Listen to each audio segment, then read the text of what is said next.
आपका स्वागत है हमारे ऑनलाइन चैनल पर। और आज का हमारा टॉपिक है थ्री फेज ट्रांसफार्मर के संयोजन। ट्रांसफार्मर के थ्री फेज ट्रांसफार्मर के कनेक्शन के बारे में आज पढ़ेंगे, जो कि हमारे चार प्रकार से किए जाते हैं। नंबर वन आपका स्टार स्टार स्टार कनेक्शन या फिर स्टार स्टार संयोजन आप बोल सकते हो। तो स्टार स्टार कनेक्शन हमारा कौन सा कनेक्शन होता है? इसे हम थ्री फेज ट्रांसफार्मर में करते हैं, स्टार स्टार कनेक्शन को। और ये आपका छोटे लेकिन हाई वोल्टेज ट्रांसफार्मर में किया जाता है। इसमें small transformer but high voltage transformer में आपका यूज किया जाता है स्टार स्टार कनेक्शन। अब इसको हम बनाएंगे कैसे?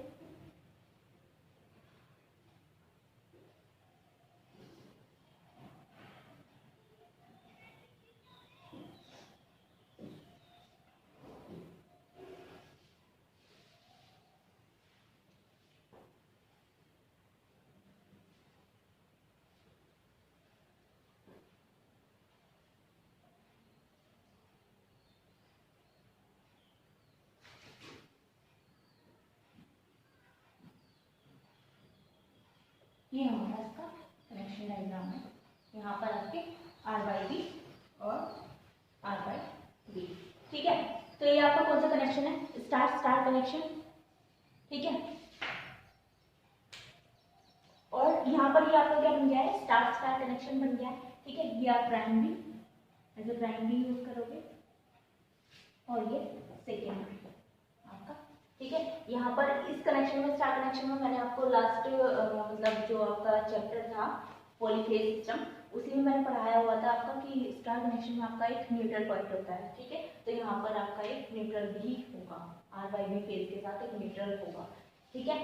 तो ये वोल्टेज समझ लो, ये वोल्टेज समझ के आप लोग कैसे छोटे ट्रांसफार्मर में लेकिन हाई वोल्टेज ट्रांसफार्मर के लिए यूज किया जाता है, ठीक है। इस प्रकार के कनेक्शन में जो वाइंडिंग में इंसुलेशन होता है वो क्या होता है आपका 1/√3 वोल्टेज को सहन करना होता है उसको। कितना? 1/√3। ये सिस्टम आपका थ्री फेज 4 वायर में यूज होता है।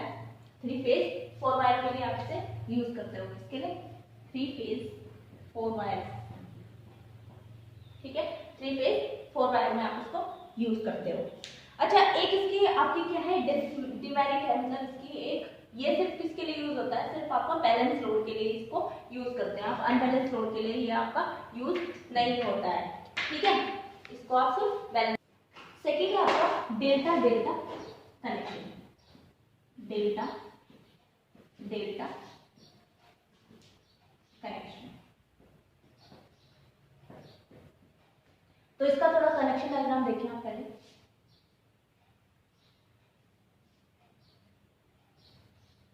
ये आपका कुछ इस तरीके का होता है। डेल्टा में आपका न्यूट्रल नहीं होता है, ठीक है। R/B, ये प्राइमरी आपका, यहाँ पर आप सेकेंडरी बना रहे हैं।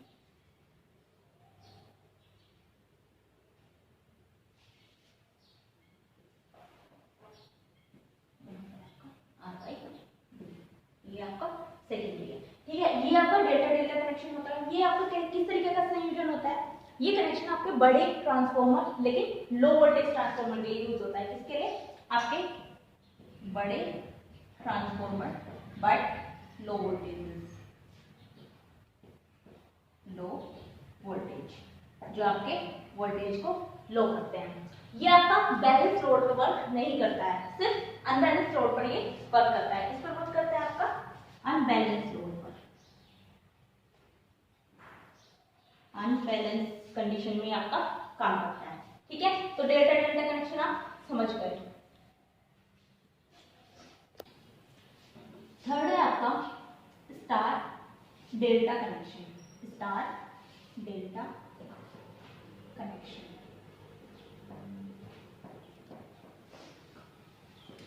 ठीक है। स्टार डेल्टा कनेक्शन में आप क्या करते हो? आपकी जो प्राइमरी वाइंडिंग होती है वो आपकी स्टार में कनेक्ट की जाती है। प्राइमरी वाइंडिंग को आप स्टार में कनेक्ट करोगे और सेकेंडरी वाइंडिंग को आप डेल्टा में कनेक्ट करोगे यहाँ पर। ठीक है, स्टार डेल्टा में क्या होगा आपका, प्राइमरी वाइंडिंग स्टार में कनेक्ट किया आपने, प्राइमरी वाइंडिंग है ये, और सेकेंडरी वाइंडिंग आप किस में कनेक्ट करोगे, डेल्टा में।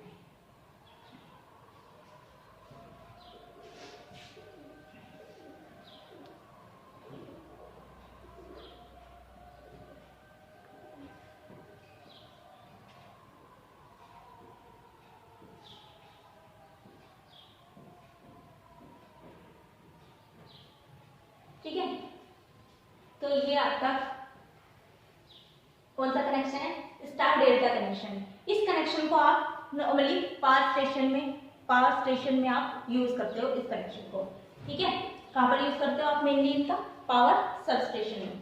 ट्रांसफॉर्मर, ये जो आपके स्टार डेल्टा टाइप ट्रांसफॉर्मर होते हैं, ये आप कहाँ पर यूज करते हो, पावर सब स्टेशन में। ठीक है, इसकी जो प्राइमरी वाइंडिंग होती है वो आपकी स्टार कनेक्टेड रहती है, सेकेंडरी वाइंडिंग इसकी डेल्टा कनेक्टेड रहती है।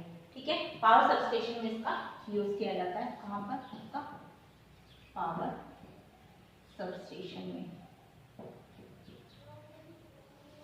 ठीक है, नाउ फोर्थ है आपका डेल्टा स्टार कनेक्शन, और आपका डेल्टा स्टार कनेक्शन। तो यहाँ पर आपका क्या होता है, जो प्राइमरी वाइंडिंग होती है वो डेल्टा कनेक्टेड होती है आपकी,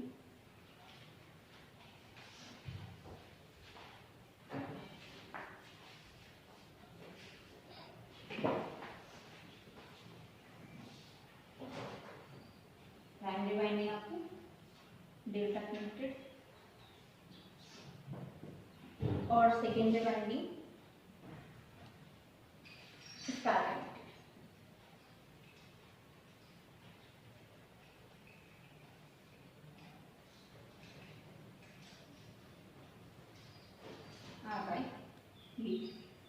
ये आपकी सेकेंडरी वाइंडिंग है।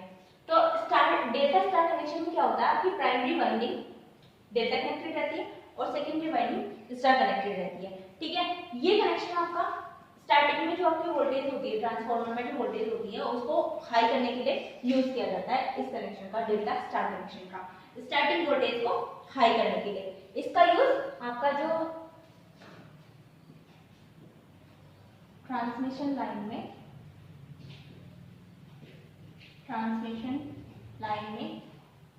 वोल्टेज को हाई करने के लिए आपका डेल्टा स्टार कनेक्शन किया जाता है। किसको, और ये कनेक्शन आपका कहाँ होता है, जहां पर लो डिस्ट्रीब्यूशन होता है, आपका लो वोल्टेज डिस्ट्रीब्यूशन जहां पर होता है वहां पर आपका फोर्थ वायर, एक न्यूट्रल वायर यूज किया जाता है, फोर्थ वायर। ठीक है, वहां पर आपका डेल्टा स्टार कनेक्शन यूज किया जाता है। तो आप समझ गए होंगे थ्री फेज ट्रांसफार्मर के संयोजन हम चार तरीके से कर सकते हैं, star star connection, delta delta connection, star delta connection and delta star connection. ठीक है, तो अब हम देखेंगे ट्रांसफार्मर का समांतर संयोजन। मतलब अगर हम ट्रांसफार्मर को पैरेलल में कनेक्शन करें, मतलब ट्रांसफार्मर का हम पैरेलल में कनेक्शन क्यों करेंगे, ट्रांसफार्मर का हम पैरेलल में कनेक्शन करते क्यों है, देखिए जब किसी ट्रांसफार्मर में अपने रेटेड लोड से अधिक लोड पर काम करना हो, किसी ट्रांसफार्मर को अपने रेटेड लोड से अधिक लोड पर अगर काम करना हो तो वहां पर हम क्या करते हैं, पैरेलल में कनेक्शन कर देते हैं ट्रांसफार्मर के।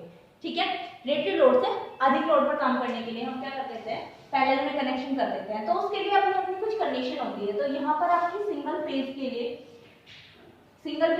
के लिए अलग कंडीशन होगी और आपके थ्री फेज के लिए अलग कंडीशन होगी, three phase transformer and single phase transformer.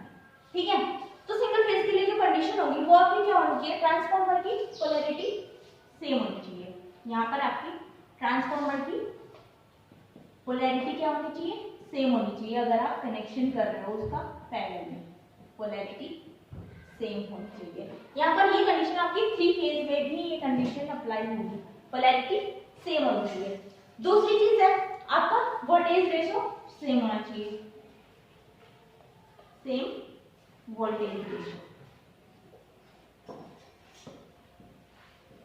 यहाँ पर यही कंडीशन आपकी थ्री फेज में भी अप्लाई होगी, ठीक है, तो आपने दो चीजें पढ़ी, क्या क्या, पोलैरिटी सेम होनी चाहिए आपके समांतर संयोजन करने के लिए आपके ट्रांसफार्मर का, और आपकी वोल्टेज रेशियो क्या होना चाहिए, सेम होना चाहिए। तीसरी बात, जो आपका फेज डिस्प्लेसमेंट है, यहाँ पर फेज डिस्प्लेसमेंट सेम होना चाहिए। फेज डिस्प्लेसमेंट क्या होना चाहिए, सेम होना चाहिए। ठीक है, किसी भी ट्रांसफार्मर का अगर आप पैरेलल में कनेक्शन कर रहे हो तो आपका फेज डिस्प्लेसमेंट क्या होना चाहिए, सेम होना चाहिए। दूसरा, यहाँ पर फेज सीक्वेंस भी सेम होना चाहिए, फेज सीक्वेंस आपका सेम होना चाहिए। ठीक है, ये वाली बातें आप समझ गए। अब थर्ड कंडीशन क्या होगी, जो उसका ट्रांसफार्मर की जो फ्रीक्वेंसी होगी, ट्रांसफार्मर की फ्रीक्वेंसी भी आपकी सेम होनी चाहिए। Frequency also will be should be same. ठीक है, तो ये क्या कंडीशन है आपकी, ये आप कंडीशन समझ गए। सिंगल फेज ट्रांसफार्मर के लिए आपकी पोलैरिटी सेम होनी चाहिए, सेम वोल्टेज रेशियो होना चाहिए, और ट्रांसफार्मर की फ्रीक्वेंसी भी सेम होनी चाहिए। ये चीजें आपकी थ्री फेज में भी अप्लाई होंगी, और थ्री फेज में दो अलग कंडीशन है आपकी, फेज सीक्वेंस सेम होना चाहिए और फेज डिस्प्लेसमेंट आपका सेम होना चाहिए। तो ये वीडियो हम यही खत्म करते हैं, बाकी का नेक्स्ट वीडियो में मैं आपको अगला टॉपिक